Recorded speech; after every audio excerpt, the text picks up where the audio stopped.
Hey, what's up gang? What's poppin'? It's your boy Kelly. Na leo niko sehemu fulani hivi. Nataka niulize hivi ni sawa kwa mwanaume na mwanamke hao wanachua kupanga kwenye geto moja? Twende tukasikilize watu wanasemaje kuhusu hili swala. Let's go.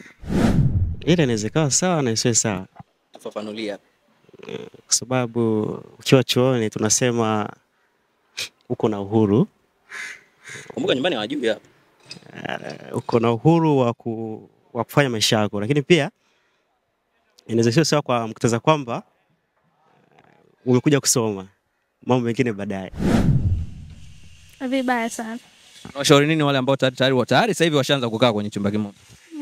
Mimi nashauri waache kwa sababu hata wazazi wakisikia watopenda. Asante sana. Ni sawa. Ni sawa. Wakiamua. Lakini wewe unavyoona ni sawa kweli? Yaani kwa mwanafunzi kumbuka wao wametoka nyumbani kwa ajili ya kuja kusoma. Si kila mtu ana malengo yake na mipango yake. Kwa ukiamua unaishi tu, sio mbaya. Kwa hiyo kama kwa wale ambao tayari wanaishi kwenye chumba kimoja ni sawa. Ni sawa. Ila wawe na malengo. Yeah. Hebu zungumza nao sasa hivi wanasikia. Mimi naambia tu, yani nawapa hongera kama wanataka kuendelea, waendelee hivyo hivyo. Sasa wewe ni mwalimu eh? Yeah. Hongera sana. Inategemea. Inawezekana ikawa sahihi au pia isiwe sahihi. Wewe unaonaje? Yaani jibu langu ndio hilo, inategemea. Sasa ndio jibu wewe kama wewe. Kwa sababu wanachuo Ngoja wewe unaishi na nani? Mimi naishi peke yangu. Kwani hujaishi na mtu? Uwezo huo sina kwa sasa. Lakini ungekuwa na uwezo ungeishi na mtu. Ningeishi naye tu. Acha basi. Kabisa. Amina. Lakini una penzi? Hapana. Uko single? Bado niko single. Serious? Kabisa. Wazee? Niko single.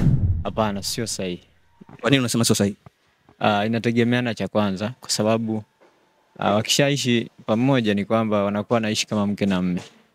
Endapo wamekubaliana, wamepatana, itakuwa ni vizuri zaidi, lakini kama hawajapatana. Sasa wazee kwani watakaa hivi bila kupata? Lazima wanapatana kwamba watukae geto moja. Tuna save mwanangu hapa, tuna save zetu. Hela Ndio. Lakini kuishi pamoja labda inakuja changamoto kwamba pale ambapo zikitokea effect ambazo zilikuwa hazijatarajiwa endapo wakiishi pamoja. Ni sahihi? In short ni kwamba sio sahihi. Kwangu mimi naona ni sahihi, ila inategemeana na mahusiano yaliyopo kati ya mwanamume huyo na mwanamke huyo. Sasa mwanangu wanaishi chumba kimoja, atakuwa mahusiano gani?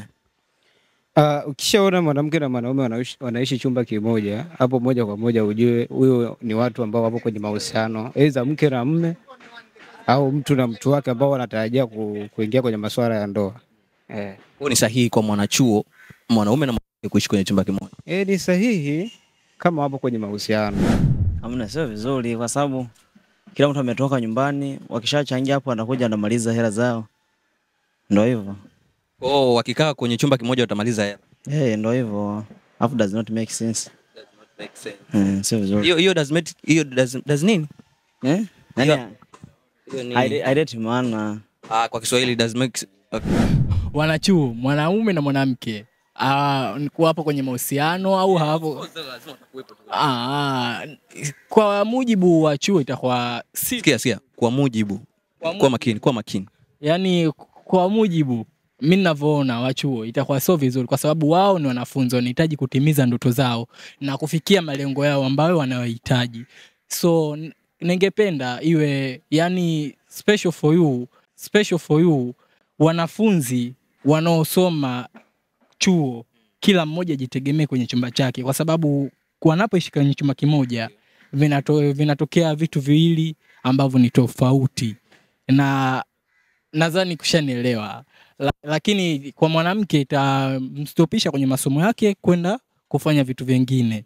Kwa mwanaume inaweza ikamsaidia kutimiza ndoto zake, lakini utakuwa kushaua wewe mwanaume kuzitimiza ndoto za yule mwanamke. Umesema kitu kikubwa ambacho kinasababisha isiwe sawa ni nini? Kisiwe sawa kwa sababu wewe ni mwanamke, unahitaji kutimiza ndoto zako. Hayo mambo ya kukaa. Mbona tunao watu kabisa ambao wamekaa kwenye chumba kimoja sasa hivi wametoboa na wengine mpaka wameoana. Ni sawa kama mkieka. Upo wapi? Nataka msimamo wako. Ni sawa au sio sawa? Sio sawa.